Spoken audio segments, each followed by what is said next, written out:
MLC కవితకు ED కేసులో bail లభించింది. కవిత బెయిల్ పిటిషన్పై ఈరోజు సుప్రీంకోర్టులో వాదనలు సుదీర్ఘంగా కొనసాగాయి. ఎట్టకేలకు ఎమ్మెల్సీ కవితకు ఈడీ కేసులో బెయిల్ లభించింది. దానికి సంబంధించిన బ్రేకింగ్ న్యూస్ చూస్తున్నాం. జస్టిస్ బిఆర్ గవాయ్, జస్టిస్ విశ్వనాథన్ల ధర్మాసనం విచారణ జరిపింది. సుదీర్ఘంగా వాదనలు కొనసాగాయి. ఇరుపక్షాలు కూడా తమ వాదనలను చాలా గట్టిగా వినిపించాయి. ప్రస్తుతం ఈడీ కేసులో ఎమ్మెల్సీ కవితకు బెయిల్ మంజూరు చేసింది సుప్రీంకోర్టు ధర్మాసనం. దీనికి సంబంధించి బ్రేకింగ్ న్యూస్ చూస్తున్నాం. ఈడీ కేసులో కవితకు బెయిల్ మంజూరైంది. జస్టిస్ బిఆర్ గవాయ్, జస్టిస్ విశ్వనాథన్ల ధర్మాసనం ఈ కేసు విచారణ జరిపింది. దాదాపు ఉదయం 11:30కు విచారణ ప్రారంభమైంది. సుదీర్ఘంగా వాదనలు కొనసాగాయి. ప్రస్తుతం ఈడీ కేసుకు సంబంధించిన లిక్కర్ కేసులో కవితకు బెయిల్ మంజూరు చేసింది సుప్రీంకోర్టు ధర్మాసనం. దీనికి సంబంధించిన బ్రేకింగ్ న్యూస్ చూస్తూ ఉన్నాం. ఎమ్మెల్సీ కవితకు బెయిల్ మంజూరు చేసింది న్యాయస్థానం.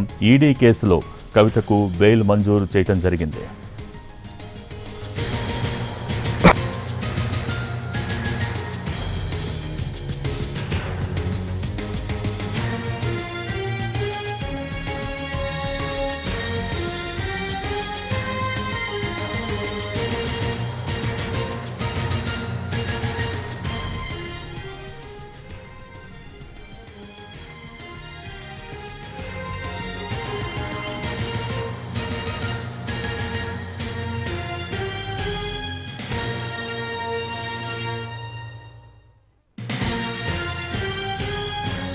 పిటిషన్పై సుప్రీంకోర్టులో ఈరోజు సుదీర్ఘంగా వాదనలు జరిగాయి.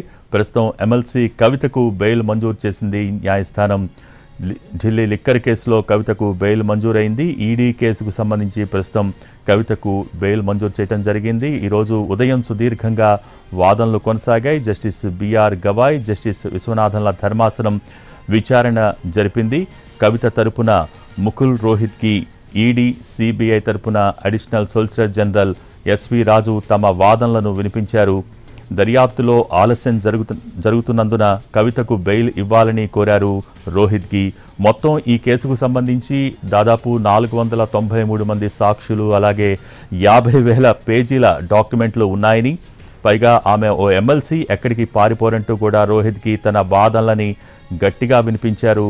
సో మొత్తానికి ఎమ్మెల్సీ కవితకు బెయిల్ లభించింది. ఢిల్లీ లిక్కర్ కేసులో కవితకు బెయిల్ మంజూరు చేసింది సుప్రీంకోర్టు ధర్మాసనం. ఈరోజు ఉదయం కవిత బెయిల్ పిటిషన్పై సుప్రీంకోర్టులో వాదనలు సుదీర్ఘంగా సాగాయి. మొత్తం 153 రోజుల నుంచి జైల్లోనే ఉన్నారు కవిత. ఢిల్లీ లిక్కర్ కేసులో కవితకు బెయిల్ మంజూరైంది.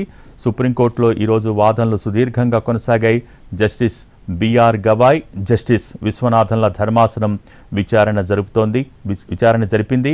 కవిత తరపున ముకుల్ రోహిత్కి ఈడీ, సిబిఐ తరపున అడిషనల్ సొలిసిటర్ జనరల్ తమ వాదనలను వినిపించారు.